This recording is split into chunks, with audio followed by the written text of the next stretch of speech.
Hello everyone, welcome to our channel. Today we are going to read an excellent poem by an excellent poet. The name of the poem is The Voice of the Mountain and it is written by Mamang Dai. তাহলে প্রথমে আমাদের মনে প্রশ্ন জাগবে, who is this Mamang দাই? তোমাদের মধ্যে হয়তো অনেকে জানো তার সম্পর্কে, কেউ কেউ হয়তো জানো না। Mamang Dai is a very famous poet from Arunachal প্রদেশ।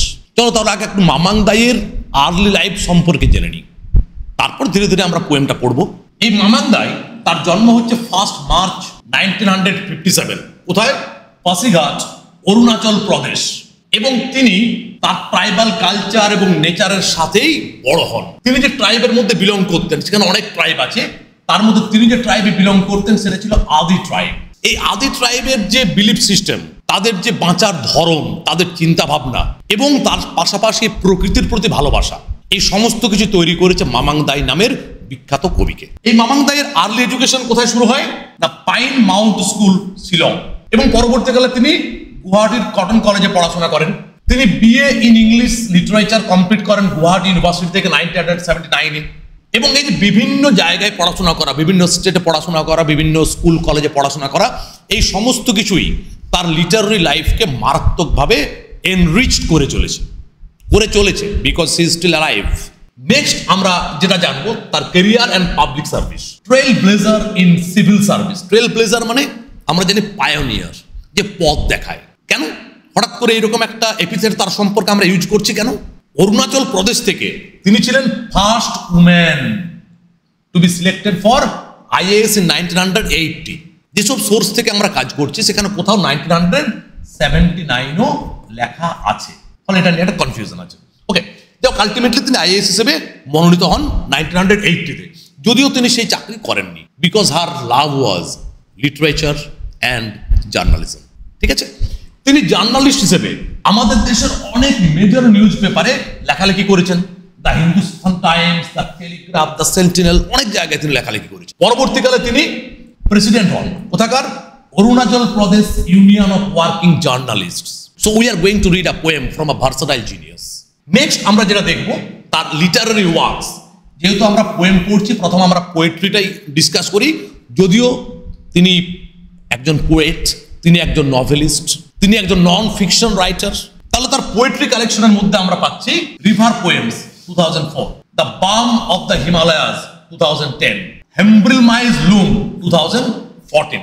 এই তিনটে কালেকশন তার খুব ইম্পর্টেন্ট। ওকে, তার লেখালেখির কি থিমস কি যে থিমগুলো তার লেখায় বারবার উঠে এসছে?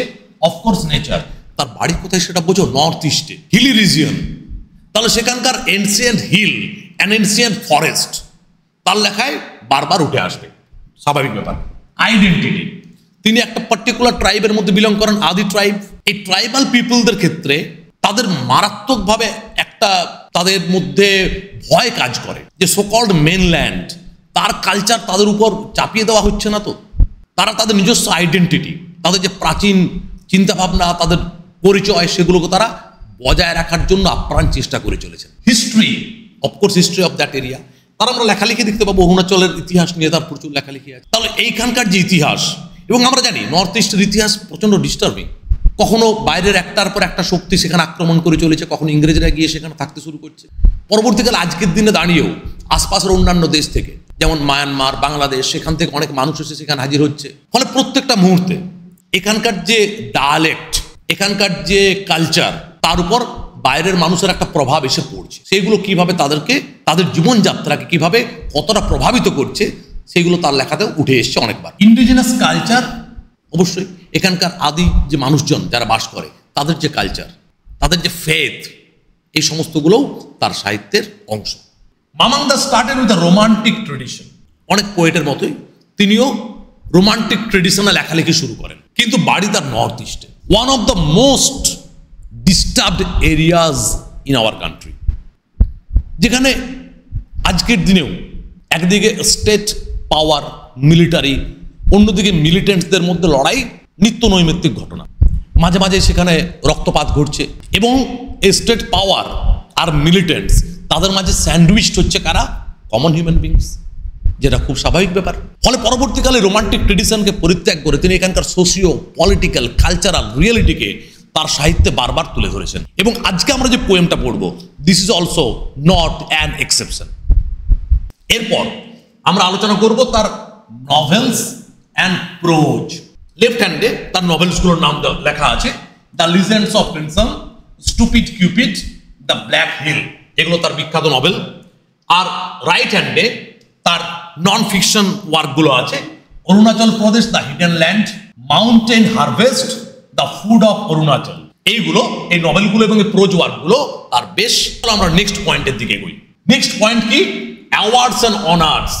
2011 she was awarded with Padma Shri, India's 4th highest civilian award। 2011 তিনি পাচ্ছেন। 2013 annual Verrier Elwin Prize for her book Arunachal Pradesh, The Hidden Land। 2017 সাহিত্য academy for her novel The Black Hill। তাহলে একটার পর একটা তিনি সম্মানে ভূষিত হয়ে গেছেন তার জীবদ্দশায়। ওকে, তাহলে আমরা মামাংদাই সম্পর্কে মোটামুটি জানলাম। এরপর আমরা বাকি যা কিছু আলোচনা করার আছে সেটা আমরা টেক্সট পড়তে পড়তে আলোচনা করব। তার মাঝে একটা ছোট্ট কথা বলে রাখি, তোমাদের মধ্যে অনেকেই ভিডিও দেখছো, কাইন্ডলি একটু কমেন্ট করো, ভালো লাগলে সেটা জানাও। আর যদি তোমাদের মনে হচ্ছে কোথাও ইমপ্রুভ করার প্রয়োজন আছে, সেই সাজেশনটাও দাও। তোমাদের সাজেশন অবশ্যই আমাদের প্রচণ্ড কাজে লাগে। আর একটু সাবস্ক্রাইব করো, বন্ধুদের সাথে শেয়ার করো, ঠিক আছে? চলো আমরা এবারে টেক্সটের দিকে এগিয়ে যাই। The voice of the mountain by Mamang Dai. তাহলে আমরা প্রথমে একটু টাইটেলটার দিকে তাকাই, the voice of the mountain. এবং টাইটেলটা আমাদের কি বোঝাচ্ছে?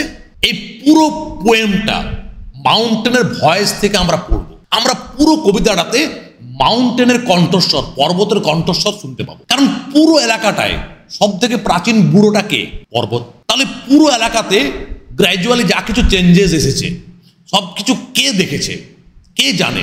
পর্বত জানে। তাহলে এই এলাকার ইতিহাস লিখতে গেলে সব থেকে রিলায়েবল রাইটার কে হতে পারে? কার কণ্ঠস্বরের উপর আমরা ভরসা করতে পারি? পর্বতের কণ্ঠস্বরের উপর। কারণ তার চেয়ে প্রাচীন কেউ নেই, তার চেয়ে বেশি কেউ জানে না। তাছাড়া আরও একটা মজার ব্যাপার, পর্বতের উচ্চতার কারণে পর্বত একটা বিশাল এলাকা দেখতে পায়। ফলে একদিকে তার বৃদ্ধ বয়স, বহু বহু বছরের বহু বহু পরিবর্তন সে চোখের সামনে দেখেছে, অন্যদিকে তার উচ্চতার কারণে একটা বিশাল এলাকা সে দেখতে পায়। তাহলে এর কণ্ঠস্বরকে আমরা মোস্ট রিলায়েবল ভয়েস হিসেবে একসেপ্ট করতে পারি। তাহলে চলো সে পর্বত কি বলছে আমাদের এই কবিতায়। কারণ নর্থ ইস্টের কথা ভাবলে আমাদের মাথায় দুটো বিষয় উঠে আসে, একটা হচ্ছে ancient hill and ancient forest, beautiful natural landscape. আর তার পাশাপাশি কি বেশি আছে? সেই প্রাকৃতিক সৌন্দর্য প্রতি মুহূর্তে রক্তাক্ত হচ্ছে মিলিটেন্সির কারণে। এই দুটো একদম বিপরীত সত্য নিয়েই নর্থ ইস্ট।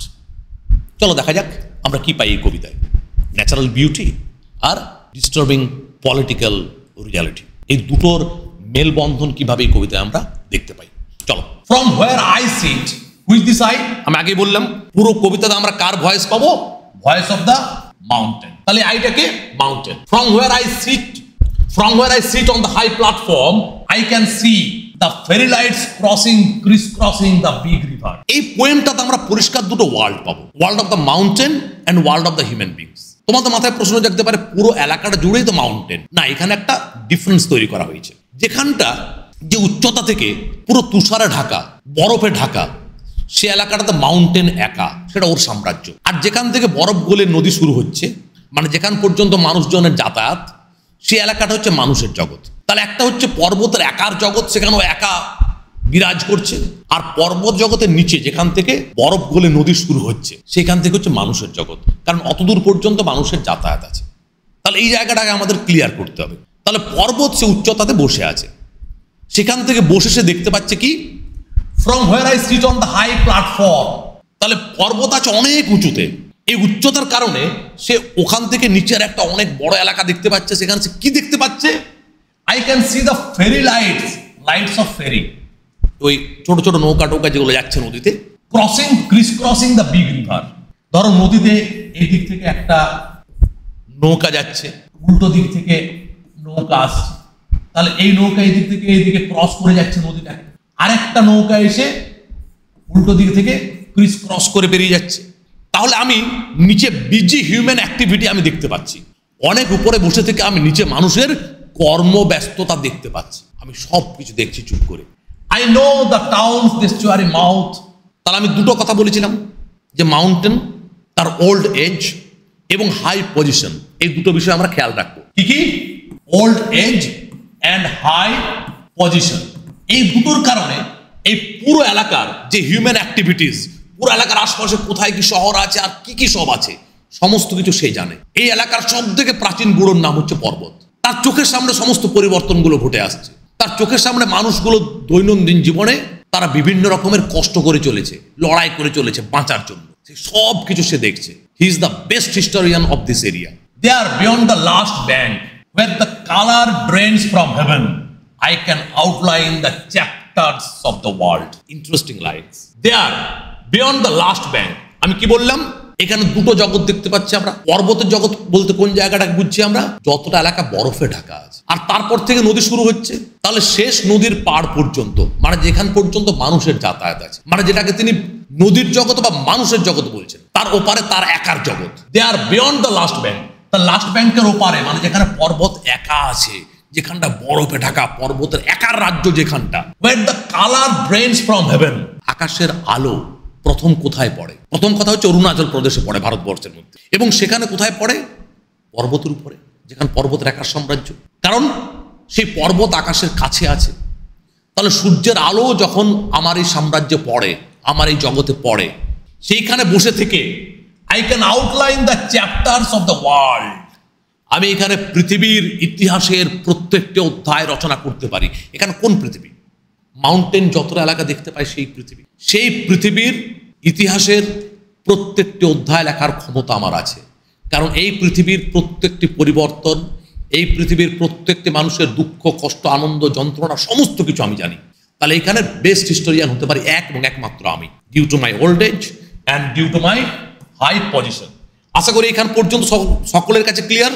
চলো আমরা পরের অংশের দিকে এগোই। চলো আমরা এবার পরের অংশ পড়ি। আমরা এখানে কি দেখতে পাচ্ছি? The other day. কোন দিন? যে কোনো একদিন, the other day a young man arrived from the village. তাহলে এই তো সেদিনের কথা। একজন ইয়াং ম্যান এসেছিল আমার কাছে দ্য ভিলেজ থেকে। দ্য ভিলেজ, প্রথমত আ young man, look at the use of the article, indefinite article. এই ইয়াং ম্যান যে কোনো ইয়াং ম্যান হতে পারে আমাদের এই এলাকার। কিন্তু আবার ভিলেজের আগের আর্টিকেলটা দেখো, ডেফিনিট আর্টিকেল দা। তাহলে আমাদের মাথায় প্রশ্ন জাগবে, কোন ভিলেজ থেকে এসেছিল সে? নিশ্চয়ই এখানে কোনো নির্দিষ্ট ভিলেজের কথা বলা হচ্ছে না, নির্দিষ্ট কোনো ভিলেজের কথা বলা হচ্ছে না। এখানে দা ভিলেজ মানে হিউম্যান অ্যাবোর্ড। হিউম্যান অ্যাবোর্ড, যেখানে মানুষজন বাস করে। তাহলে মানুষের জগৎ থেকে একজন যুবক আমার কাছে এসেছিল। কেন এসেছিল? চলো আমরা সেটা জানবো। Because he could not speak, he brought a gift of fish from the land of rivers. তাহলে because he could not speak, এই লাইনটিকে আমরা দুভাবে পড়ব, লিটারাল মিনিং আর মেটাফরিক্যাল মিনিং। লিটারালি কি বলা হচ্ছে? যে এই ছেলেটি কথা বলতে পারে না, হি ওয়াজ ডাম। তার জন্য সে কি করেছিল? আমার সামনে এসে গিফট নামিয়ে দিল। আমরা ঈশ্বরের পুজো করি না? পুজো করার জন্য আমরা ফুল, বেলপাতা বা যে কিছু ফল থাকে আমাদের সামনে, সেটা গিয়ে আমরা ঈশ্বরের সামনে নামিয়ে দিই, নৈবেদ্য। এই অ্যাবরিজাইন্স যারা, তারা পুজো করে কাকে? তারা পুজো করে প্রকৃতিকে। কারণ অবশ্যই প্রকৃতির পুজো সবার আগে করা উচিত, কারণ সেই প্রকৃতি না থাকলে আমরা থাকবো না। তাহলে এদের টোটাল যে ফেথ, সেটা হচ্ছে নেচার ওরিয়েন্টেড। সেই যুবকটি যেহেতু কথা বলতে পারতো না, সে আমার সামনে এসে মাছ নামিয়ে দিল। এই মাছটা হচ্ছে পূজার নৈবেদ্য, sacrifice. From the land of rivers, আমি আগেই বললাম ল্যান্ড অফ রিভার্স মানে হিউম্যান ওয়ার্ল্ড, যেখানে মানুষজন বাস করে। তার ওপারে পাহাড়ের বা পর্বতের একার জগৎ, একার রাজত্ব। তাহলে এটা একটা মিনিং হতে পারে যে যেহেতু ছেলেটি কথা বলতে পারে না, হি ওয়াজ ডাম, তার জন্য সে আমার জন্য গিফট নিয়ে এসছে, স্যাক্রিফাইস নিয়ে এসছে। সে মাছগুলো এনে আমার সামনে নামিয়ে দিল, ঈশ্বর তুমি গ্রহণ করো। এটা একটা মেটাফরিক্যাল মিনিং হতে পারে। কি মিনিং? ছেলেটি কথা বলতে পারে না, এটা আক্ষরিকভাবে আমরা নেব না। ছেলেটি কথা বলতে পারে না মানেটা কি? মানে মানুষ প্রকৃতির ভাষায় কথা বলতে পারে না, যেভাবে প্রকৃতি মানুষের ভাষায় কথা বলতে পারে না। তাহলে আমরা প্রকৃতির সাথে যোগাযোগ তৈরি করি কিভাবে? Through hour gestures, through hour good gestures. এইভাবে তো মানুষ এবং প্রকৃতির মধ্যে যোগাযোগ তৈরি হয়। আমরা ঈশ্বরের সাথে কিভাবে যোগাযোগ তৈরি করি? বিখ্যাত লেখা। আমরা গিয়ে তার পুজো করি, পুজোর জন্য আমরা তার কাছে নৈবেদ্য নামাই। এখানে ঈশ্বরকে পর্বত, সে পর্বতের কাছে গিয়ে পুজোর নৈবেদ্য নামিয়ে দিয়েছে। তাহলে যেহেতু মানুষ আমার ভাষায় কথা বলতে পারে না, তার জন্য মানুষ কি করে? তার জেস্টারের মাধ্যমে আমার সাথে তার কমিউনিকেশন তৈরি করার চেষ্টা। তাহলে এটা একটা মেটাফরিক্যাল মিনিং হতে পারে। দুটো অর্থই আমরা খেয়াল রাখবো। চলো পরের অংশের দিকে তাকাই। It seems such acts are repeated, এইটা খুব important. It seems such acts are repeated. আজকে প্রথম এই যুবক এসে পর্বত নামের ঈশ্বরের সামনে নতজানু হয়ে বসছে না, এসে তার সামনে পূজার নৈবেদ্য নামিয়ে রাখছে না। এর আগে হয়তো তার বাবা করেছে, তার বাবা করেছে, তার বাবা করেছে, তার বাবা করেছে। তার মানে এই অ্যাবরিজাইন্সরা তাদের অ্যানসেস্টরসদের দেখানো পথেই হাঁটে, তাদের বিলিফ সিস্টেম থেকে তারা একটুও নড়ে যায়নি। আমরা যারা নিজেদেরকে সোকল সিভিলাইজড পিপল ভাবি, সোকল সিভিলাইজড পিপল, আমরা প্রতিটা মুহূর্তে প্রকৃতিকে ধ্বংস করে চলেছি। হিউম্যান সিভিলাইজেশনের অর্থই হচ্ছে প্রকৃতিকে ধ্বংস করে চলো।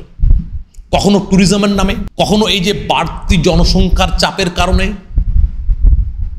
আমরা জঙ্গলের পর জঙ্গল সাফ করে দিচ্ছি, কখনো কলকারখানার কারণে, কখনো আকরিকের লোভে, বিভিন্ন কারণে আমরা প্রত্যেকটা মুহূর্তে প্রকৃতিকে ধ্বংস করে যাচ্ছি এবং তার ফল আমরা ভোগ করি। এই অ্যাবরিজাইন্স যারা, তাদের বিলিফ সিস্টেমটা এরকম যে তারা প্রকৃতিকে ঈশ্বরের নজরে দেখে, তারা প্রকৃতির পুজো করে। তোমরা ওয়ার্ডসওয়ার্থ পড়তে গিয়ে পেয়েছিলে প্যান্থেইজম। এরা প্রত্যেকে প্যান্থেইস্ট। এরা বিশ্বাস করে ঈশ্বর যদি কোথাও আছে সেটা প্রকৃতিতে আছে, গাছের মধ্যে, নদীর মধ্যে, জঙ্গলের মধ্যে, পাহাড়ের মধ্যে, পর্বতের মধ্যে। তাহলে এই কারণে ছেলেটি এসে ওখানে পুজো করছে এবং এটা নতুন কিছু নয়, যুগ যুগ ধরে এটা হয়ে আসছে। তার মানে he is only following the footsteps of the ancestors, আর কিচ্ছু নয়। Okay, we live in territories forever ancient and new and as we speak in changing languages. এই উইটাকে the mountain and the human beings living there. We live in territories, আমরা এমন একটা জায়গায় বাস করি যে জায়গাটা হচ্ছে ফরএভার এনসিয়েন্ট অ্যান্ড নিউ। বেশ খানিকটা এপিগ্রামাটিক লাগছে না? যে একটা জায়গা একই সাথে কি করে প্রাচীন এবং নতুন হতে পারে? হ্যাঁ, হতে পারে, হতে পারে। তাহলে এইখানকার the hill is ancient, the forest is ancient, the culture is ancient. তাহলে এই যে পুরো হিলি রিজিয়ন, এখানকার পর্বত অতি প্রাচীন, এখানকার জঙ্গল অতি প্রাচীন, এখানকার মানুষজনের কালচার অতি প্রাচীন। তাহলে এই জন্য এনসিয়েন্ট বলা হচ্ছে। আবার নিউ কেন? জাস্ট একটা এক্সাম্পল দিচ্ছি। এই যেমন আমরা আলোচনা করছিলাম যে মামাংদাই আদি ট্রাইবে বিলং করেন, এমন ওখানে একটা ট্রাইব আছে আকা। আকা ট্রাইবরা যেখানে বাস করে, আকা ট্রাইব পিপলরা যেখানে বাস করে, সেখানে একটা মাউন্টেন পিক আছে ওজোফেস নামর। এই আকা পিপলদের বিশ্বাস এই যে মাউন্টেন পিক, তার সারাউন্ডিং যে জঙ্গল, এই জায়গাটি প্রচণ্ড পবিত্র। এখান থেকে কোনো কিছুই তুলে নিয়ে যাওয়া যাবে না, পশু শিকার করা যাবে না, এখান থেকে কোনো কিচ্ছু কালেক্ট করা যাবে না। যদি কেউ করে তার মৃত্যু অবধারিত। ফলে সেই এলাকাটা হচ্ছে one of the densest forests in our country, not only in our country, throughout the world. প্রচণ্ড গভীর জঙ্গল, ইয়েট আনএক্সপ্লোর্ড। তার মানে এই যে নর্থ ইস্টার্ন রিজিয়ন, এই যে হিলি রিজিয়ন, এই জায়গাটা অতি প্রাচীন, তার পর্বত প্রাচীন, তার জঙ্গল প্রাচীন, তার কালচার প্রাচীন, কিন্তু আবার এখানে এমন এমন জায়গা যেগুলো স্টিল আনএক্সপ্লোর্ড। তার মানে এখনো নতুন, এখনো যেখানে মানুষ পৌঁছাতে পারেনি। এই কারণে এই জায়গাটা একদিকে প্রাচীন, একদিকে চিরনতুন। এখন অনেক অনেক জায়গা আছে যেগুলো স্টিল আনএক্সপ্লোর্ড। তাহলে বুঝতে পারছো এখানে একসাথে কেন এনসিয়েন্ট এবং নিউ বলা হচ্ছে? আশা করি ক্লিয়ার হয়েছে। As you speak in changing languages, এবং আমাদের এখানকার ভাষাও ধীরে ধীরে পাল্টে যাচ্ছে। যে বিষয়টা আমি কিছুক্ষণ আগে বললাম যে এক এক সময় এক এক জায়গার মানুষ এসে এখানে ঢুকে পড়ছে। এক সময় বর্মা যখন ছিল, সে বর্মার মানুষজন এখানে এসেছে। ইংরেজরা যখন এলো, ইংরেজরা ঠান্ডার লোভে এইসব জায়গায় গিয়ে বাস করতে শুরু করেছে। দেশ স্বাধীন হওয়ার পরে কখনো বাংলাদেশিরা, কখনো মায়ানমারের লোকজন ঢুকে পড়ছে। তাহলে এখানকার যে ডায়ালেক্ট, সেটা অনেক রিচ। বিভিন্ন ধরনের ট্রাইবাল পিপল এখানে বাস করে, তাদের বিভিন্ন রকম ডায়ালেক্ট আছে, নিজস্ব নিজস্ব ডায়ালেক্ট আছে। তার সাথে আবার বাইরের মানুষজন এসে ওখানে ঢুকে পড়ছে, তাদের যে ল্যাঙ্গুয়েজ সেগুলো মিশে যাচ্ছে। তারপরে ট্যুরিজমের কারণে প্রচুর মানুষজন সেখানে যায়। বিভিন্ন রকমভাবে বিভিন্ন ল্যাঙ্গুয়েজের মিশ্রণে, নর্মাল ব্যাপার, তাদের ল্যাঙ্গুয়েজ ধীরে ধীরে চেঞ্জ হতে শুরু, যেভাবে আর 5টা জায়গায় ঘটে থাকে একই বিষয়। I also leave my spear leading by the tree and try to make a sign. Excellent. আমরা প্রকৃতির সাথে যেমন আচরণ করব, সে আমাদেরকে সেটাই ফিরিয়ে দেবে, সে আমাদের সেটাই ফিরিয়ে দেবে। আমরা যেহেতু প্রত্যেকটা মুহূর্তে প্রকৃতিকে ধ্বংস করে চলেছি, তার জন্য প্রকৃতি সুনামি হয়ে ফিরে আসছে, তার জন্য আর্থকোয়েক হয়ে ফিরে আসছে, তার জন্য সে অনেক রকম দুর্যোগ হয়ে ফিরে আসছে। কিন্তু যদি আমরা প্রকৃতিকে সম্মান করি, শ্রদ্ধা করি, ভালোবাসি, সেও ঘুরিয়ে আমাদের সেই ভালোবাসা ফেরত দেবে। যেহেতু ছেলেটি গিয়ে তার সামনে নতজানু হয়ে বসে তার মাছগুলো নামিয়ে রাখলো পুজো করার জন্য, তাকে শ্রদ্ধা জানিয়ে, এই কারণে আমাদের মাউন্টেন কি করলো, সে তার বর্ষা, স্পিয়ার বর্ষা, সেটা একটা গাছের গায়ে হেলান দিয়ে সেও একটা সাইন করলো। জায়গাটা আরেকবার দেখো, I also leave my spear. তার মানে এখানে মাউন্টেন নিজেকে কিভাবে দেখাচ্ছে, ওয়ারিয়ার।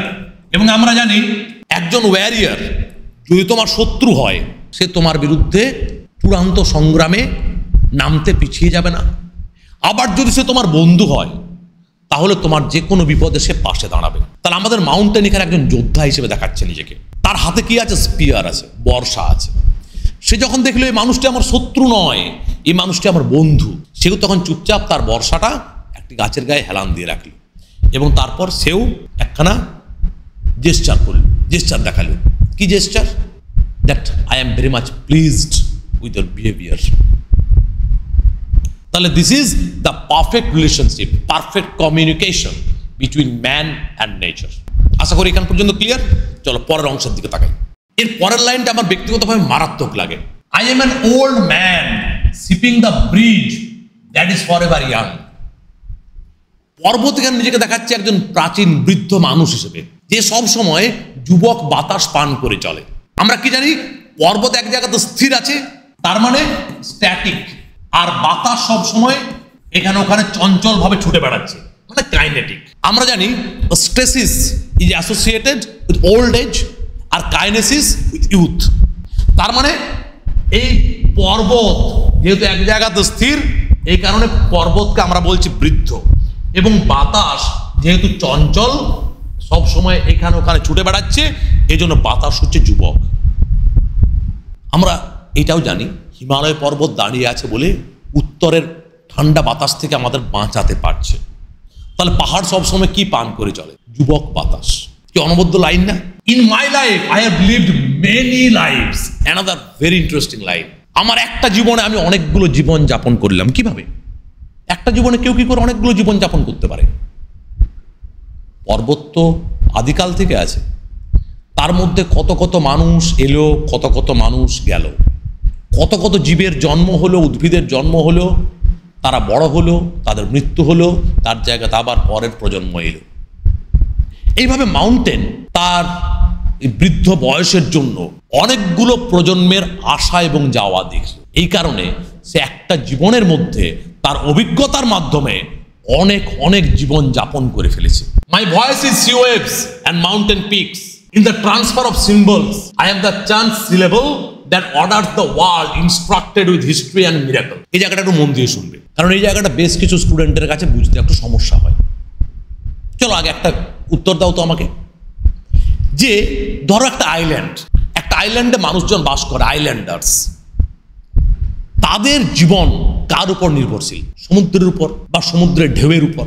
তাদের দৈনন্দিন জীবনে সমুদ্রের গল্প এবং সমুদ্রের ঢেউয়ের গল্প বারবার উঠে আসবে। যারা মরুভূমিতে বাস করে তাদের জীবনে বারবার মরুভূমির প্রসঙ্গ উঠে আসবে। তাহলে আমরা একটু আগে দেখলাম বা আমরা জানি মানুষ আর প্রকৃতি কখনোই সরাসরি গল্প করতে পারে না, তাদের যোগাযোগ হয় বিভিন্ন সিম্বলের মাধ্যমে, বিভিন্ন জেস্চারের মাধ্যমে। যেভাবে আইল্যান্ডার্সদের কাছে প্রকৃতি ধরা দেয় সি ওয়েভসের মাধ্যমে, একই রকম ভাবে এই মাউন্টেনিয়াস রিজিয়নে যারা বাস করে তাদের কাছে প্রকৃতি ধরা দেয় মাউন্টেন পিকসের মাধ্যমে। এইটুকুটা আমাদের মাথায় ঢুকলো, এইটুকুটা ক্লিয়ার, তাহলে বাকিটা আমাদের বুঝতে সুবিধা হবে। In the transfer of symbol, আমি কি বললাম, প্রকৃতি আমাদের সাথে যোগাযোগ রাখে বিভিন্ন সিম্বলসের মাধ্যমে। কখনো সেই সিম্বলটা হয় সি ওয়েভস, কখনো সিম্বলটা হয় মাউন্টেন পিকস। তাহলে এটা ট্রান্সফার হয়ে যায় আইল্যান্ডার্সদের কাছে সি ওয়েভস হিসেবে, আবার যখনই আমরা চলে আসছি পার্বত্য এলাকায় তখনই মাউন্টেন পিকস হিসেবে। যদি আমরা চলে যাই ডেজার্টে, তাহলে সেখানে ডেজার্টের চেহারায় ধরা দেয়। তাহলে বিভিন্ন সিম্বলের মাধ্যমে নেচার আমাদের সাথে যোগাযোগ রাখে, সেই সিম্বলগুলো বারবার ট্রান্সফার হয়ে যায়। In the I am the chance syllable, এই জায়গাতে বাই চান্স আমি হচ্ছি নেচারের representative. I am the chance syllable that orders the world. কোন ওয়ার্ল্ড? মাউন্টেনের world. Instructed with history and miracles. যখন আমরা আইল্যান্ডের কথা ভাবছি, আইল্যান্ডের প্রাচীন আমল থেকে তাদের যারা আজকে যারা বেঁচে আছে, তাদের যারা অ্যানসেস্টার ছিল, তাদের জীবনে এই সমুদ্রের বিরাট প্রভাব ছিল। ফলে তাদের জীবনের সাথে ওতপ্রোতভাবে অঙ্গাঙ্গিভাবে জড়িত ছিল যে সমুদ্র, সেই সমুদ্রকে বাদ দিলে তাদের ইতিহাস লেখা সম্ভব নয়। এবং তাদের ওখানকার বিভিন্ন মিরাকেলের যে ঘটনাগুলো মুখে মুখে ছড়িয়ে পড়ে, সেগুলো সমুদ্রকে কেন্দ্র করে। এই প্রসঙ্গে আমি একটা মারাত্মক ভালো একটা টেক্সটের নাম বলতে পারি, একটা নাটকের নাম, যেটা আগে অনেক জায়গায় ইউজি সিলেবাস থাকতো, অ্যাট প্রেজেন্ট তো আমাদের এখানে এইচএস সিলেবাসও আনা হয়েছে, রাইডার্স টু দ্য সি। একটা আইল্যান্ডের মানুষের জীবনে সমুদ্রের কতটা গভীর ভূমিকা সেটা বুঝতে পারবে। আবার যদি মিরাকেলের কথা বলি, একটা আমি অন্য এক্সাম্পল দিই। সুন্দরবন এলাকাতে বনবিবির গল্প। তাহলে সুন্দরবন এলাকার মানুষের জীবনের সাথে ওতপ্রোতভাবে সেই জঙ্গল জড়িত আছে এবং জঙ্গলের একজন দেবী জড়িত আছে। তাহলে সে এলাকার সমস্ত মিরাকেলে সে বনবিবির গল্প বারবার উঠে আসে। তাহলে এখানে মাউন্টেন কি বলছে, যে প্রকৃতি কখনো সরাসরি মানুষের সাথে কথা বলতে পারে না, কারণ মানুষ প্রকৃতির ভাষা বোঝে না, প্রকৃতি মানুষের ভাষা বোঝে না। তাহলে দুজনের মধ্যে যোগাযোগটা হয় কি করে, কমিউনিকেশনটা সম্ভব কি করে? বিভিন্ন সিম্বলসের মাধ্যমে, যে সিম্বলসগুলো এক জায়গা থেকে আরেক জায়গায় চেঞ্জ হতে থাকে। বাই চান্স এই এলাকাটা এখন পার্বত্য এলাকা, এই পার্বত্য এলাকাতে নেচারের রিপ্রেজেন্টেটিভ আমি। ফলে এই জায়গার যা ইতিহাস, এই জায়গার যা মিরাকল, সেগুলো সব আমাকে কেন্দ্র করে। আশা করি ক্লিয়ার হয়েছে।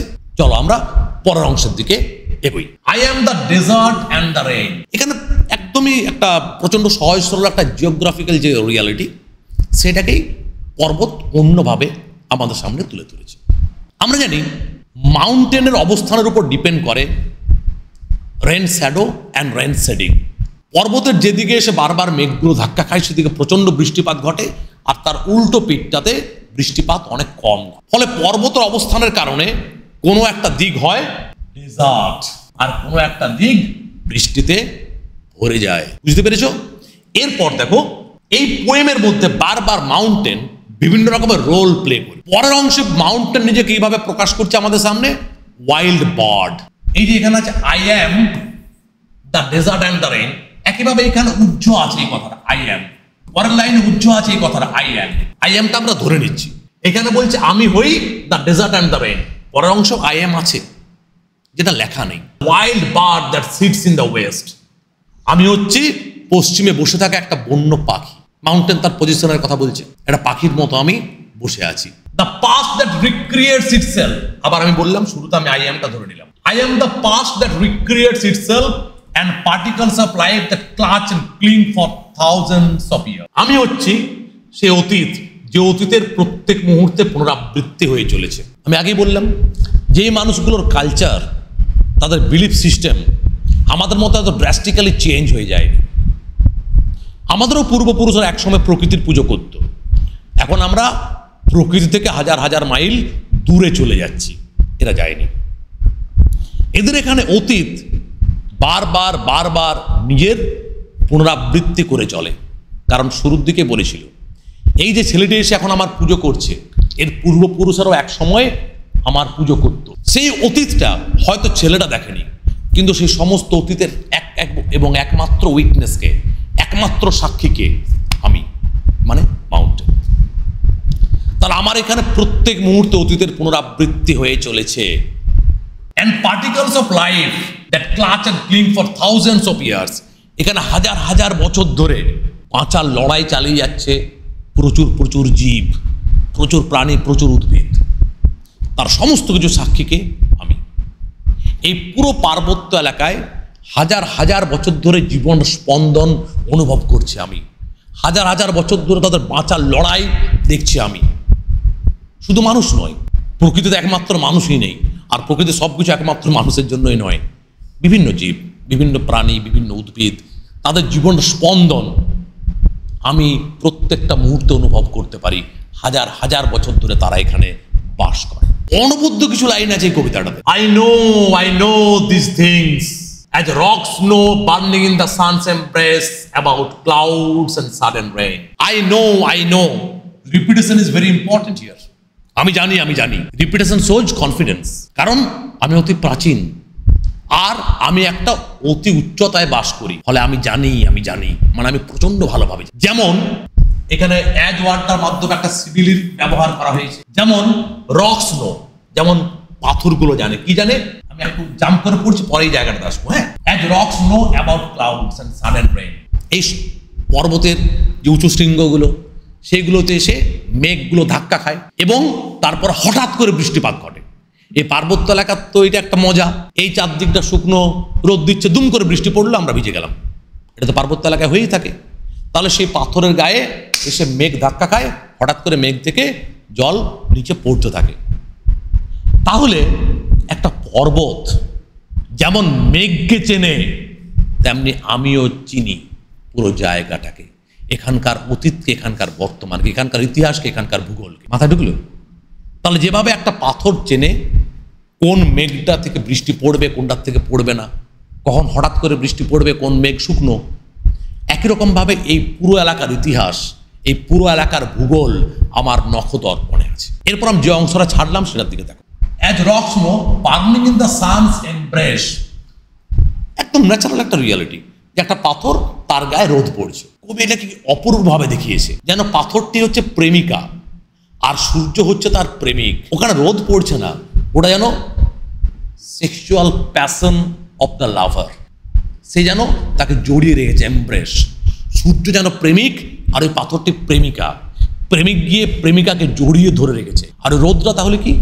This is the passion of love, sexual passion.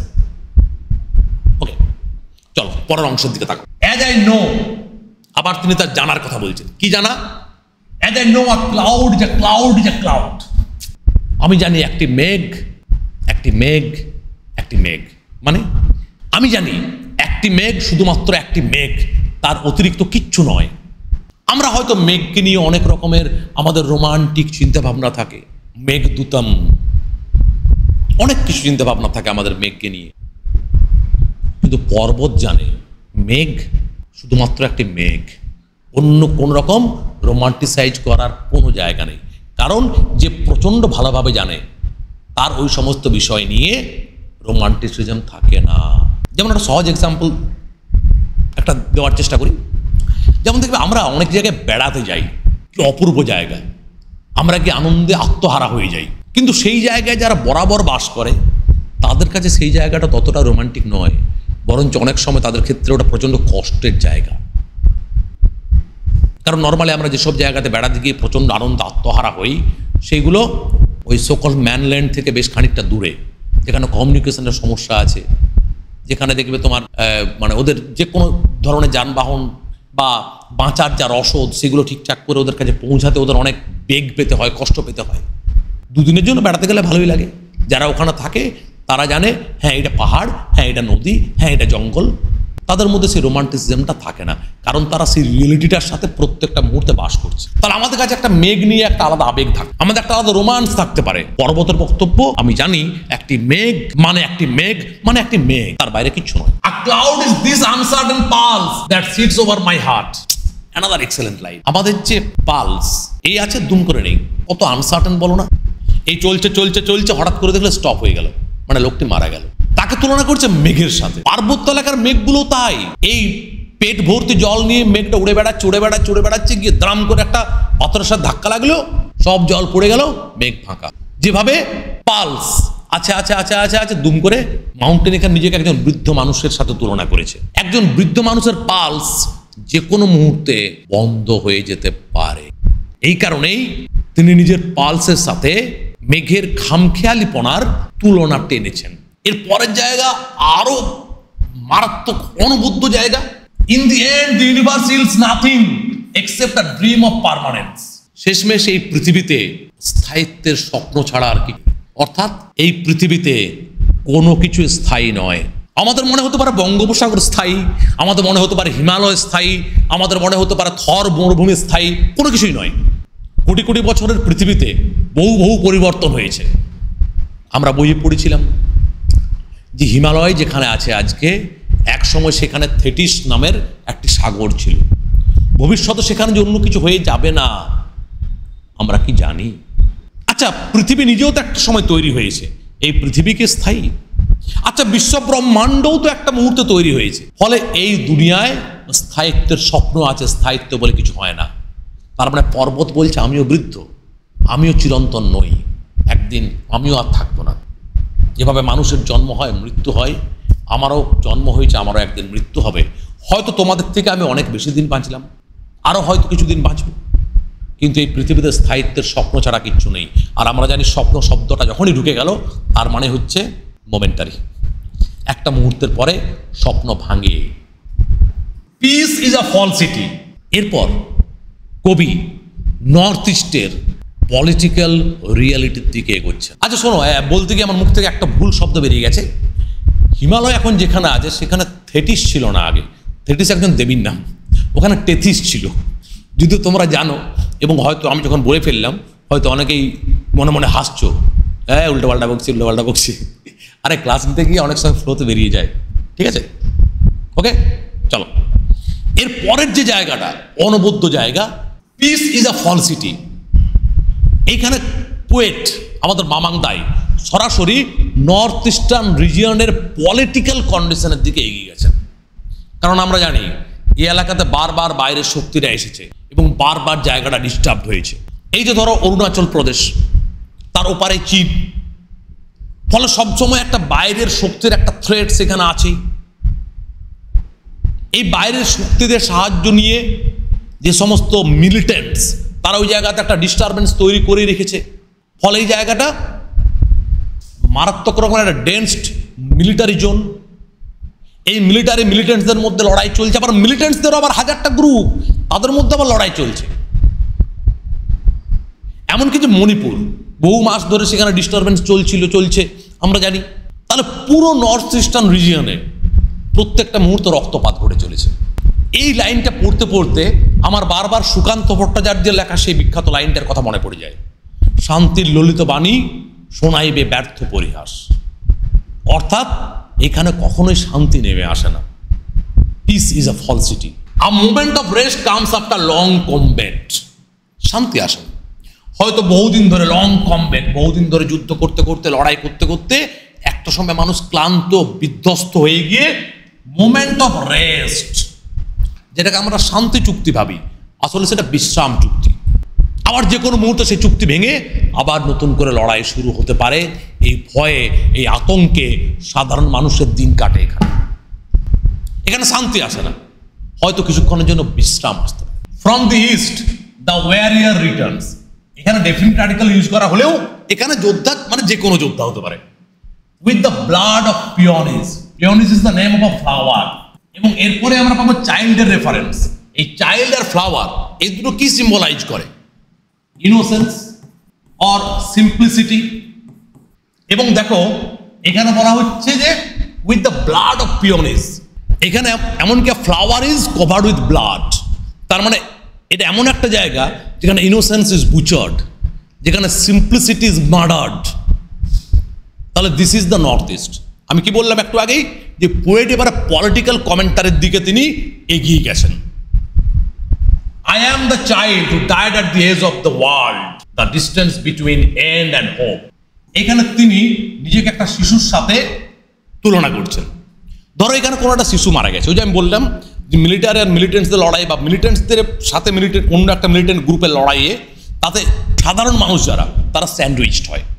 এবং একটা গুলি বা একটা বোমা সে তো কারো বয়স দেখে হত্যা করে না, একটা শিশুও মারা পড়তে পারে। তাহলে এখানে ধরো কোনো একটা শিশু মারা গেছে, পুরো এলাকাটার সব থেকে বয়স্ক মানুষ, অভিভাবক স্থানীয়, তিনি সমস্ত কিছুর সাথে নিজেকে একাত্ম বোধ করেন। সেটা হচ্ছে আমাদের পর্বত। ওই মৃত শিশুটার মধ্যেও তিনিই আছেন। I am the child who died at the edge of the world. যে মারা গেছে at the edge of the world. এই নর্থ ইস্ট একটা কর্নারে, একটা প্রান্তে অবস্থিত।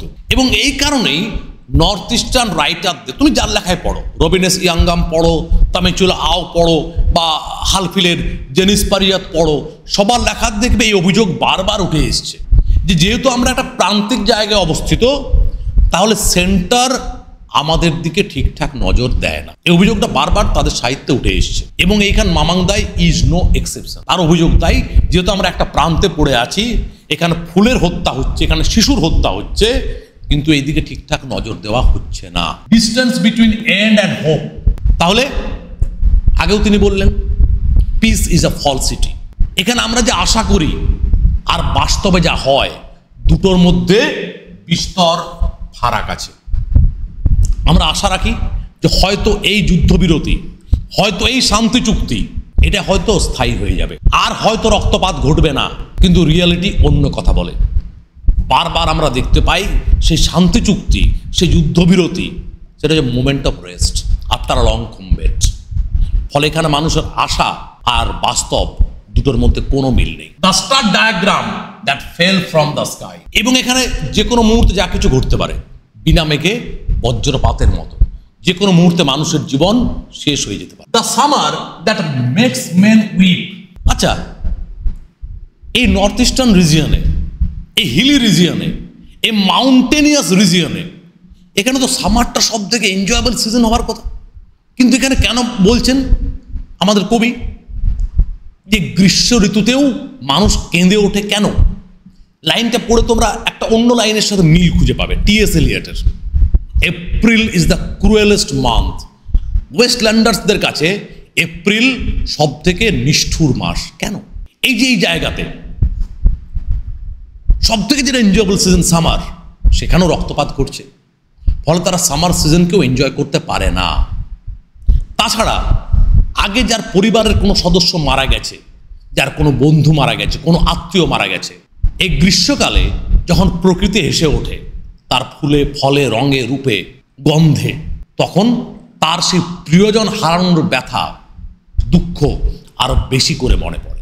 ফলে এখানকার মানুষ গ্রীষ্মেও আনন্দ করতে পারে না, তাদের চোখ শুধুমাত্র জলে ভরে ওঠে। এই প্রকৃতির আনন্দ আর তার নিজের জীবনের দুঃখের যে বৈপরীত্য, সেটা তাকে শুধু কষ্ট দেয়, তার স্মৃতি তাকে শুধুমাত্র যন্ত্রণা দেয়। I am the women. আমি বারবার বললাম যে এই পর্বত বারবার কখনো নিজেকে শিশুর সাথে তুলনা করছে, কখনো নিজেকে ওখানকার কোনো নারীর সাথে তুলনা করছে। এখানেও দা থাকলেও এখানে যে কোনো নারী, এই পার্বত্য এলাকার যে কোনো একজন ট্রাইবাল উমেন হতে পারে। I am the woman lost in translation who survives with happiness to carry on. আরো মারাত্মক মারাত্মক লাইন আছে, আমি বললামই। কি বলছে এখানে? I am the woman lost in translation. এই জায়গাতে বারবার করে বাইরের মানুষজন আসছে এবং এই যে অ্যাবরিজিনাল যে কালচার, তাতে তাদের প্রভাব এসে পড়ছে। ফলে এখানকার যে নারী, তার মধ্যেও কিছু কিছু পরিবর্তন দেখা দিচ্ছে। আবার এই নারীর উপরে দায়িত্ব, কিসের দায়িত্ব? who survives, নিজে টিকে থাকে। কেন টিকে থাকে? with happiness to carry on। সে তার সন্তানের জন্ম দেবে, যে সন্তান এই অ্যাবরিজিনাল কালচারকে রক্ষা করার, টিকিয়ে রাখার জন্য রেসপন্সিবল হবে ভবিষ্যতে। তাহলে আর 5টা জায়গার থেকে এখানে পরিবর্তন কম হলেও পরিবর্তন কিছু তো হচ্ছে। এখানকার নারীর মধ্যেও কিছু পরিবর্তন ঘটছে, তার ভাষা পাল্টে যাচ্ছে, তার কালচারের ভেতরে অন্য কালচারের প্রভাব এসে ঢুকে পড়ছে। কিন্তু সব কিছুর পরেও তারই দায়িত্ব এই সংস্কৃতিকে বাঁচিয়ে রাখা এবং এই সংস্কৃতিকে ভবিষ্যতে যারা বাঁচাবে তাদের জন্ম দেওয়াও তারই দায়িত্ব। I am the breath. বারবার তুমি এই আই এম বারবার খুঁজে পাবে। I am the breath that opens the mouth of the canyon. এই পার্বত্য এলাকার যা কিছু আছে, এখানকার ফুল, এখানকার শিশু, এখানকার নারী, এখানকার বাতাস, সবকিছুর সাথে পর্বত নিজের একাত্মতা অনুভব করে, কারণ পুরো জায়গাটাই আসলে পর্বতেরই জায়গা। I am the breath that opens the mouth of the canyon. আমি সেই বাতাস যে গিরিপথের দরজা খুলে দেয়। The sunlight on the tips of trees.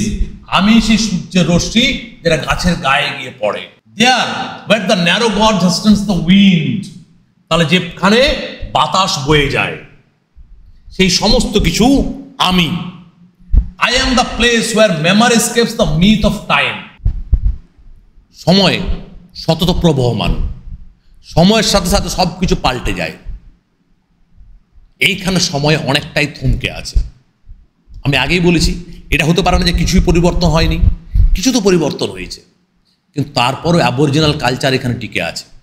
তারপরও প্রকৃতি তার প্রিস্টাইন বিউটি নিয়ে, তার অরিজিনাল বিউটি নিয়ে এখানে টিকে আছে। এখানে এখনো এমন অনেক জায়গা যেখানে মানুষের পায়ের ছাপ পৌঁছায়নি। ফলে এখানে যেন সময় থমকে দাঁড়িয়ে আছে আমার এখানে। I am the slip in the mind of the mountain. আমি পর্বতের ভেতরের ঘুম, এই লাইনটা দিয়ে কবিতাটাকে শেষ করা হচ্ছে। তার মানে এই এলাকায় যা কিছুই আছে না কেন সব কিছুর সাথেই এখানকার পর্বত নিজের একাত্মতা অনুভব করে। কিন্তু শেষ লাইনটা হঠাৎ করে পর্বত তার নিজের ভেতরের ঘুমের কথা কেন বলল? এই পর্বত চোখের সামনে বহু কিছু ঘটে চলেছে। এর চোখের সামনে ফুল তার গা রক্তাক্ত হচ্ছে, শিশু, নির্দোষ নিরপরাধ শিশু তার মৃত্যু ঘটছে। এখানকার কালচারের মধ্যে অন্যান্য জায়গার কালচার এসে ঢুকে পড়ছে। ট্যুরিজমের নামে জায়গাটাকে ধ্বংস করা হচ্ছে, আকরিকের লোভে ধ্বংস করা হচ্ছে। সেই সমস্ত কিছু চোখের সামনে দেখছে পর্বত। কিন্তু শেষমেশ তার ঘুমের কথা কেন বলা হলো? আমাদের মাথায় প্রশ্ন উঠতেই পারে, তাহলে ঘুম আছে মানে কি একদিন জাগরণ আসবে? এবং সেদিন কি এলাকার সব থেকে প্রাচীন বুড়োটা সব থেকে বড় প্রতিবাদী চরিত্র হয়ে উঠবে? এইরকম কিছু সম্ভাবনার মধ্য দিয়ে কবিতাটিকে শেষ করা হলো। ঘুম আছে মানে জাগরণের সম্ভাবনা আছে। Tata, see you in our next class.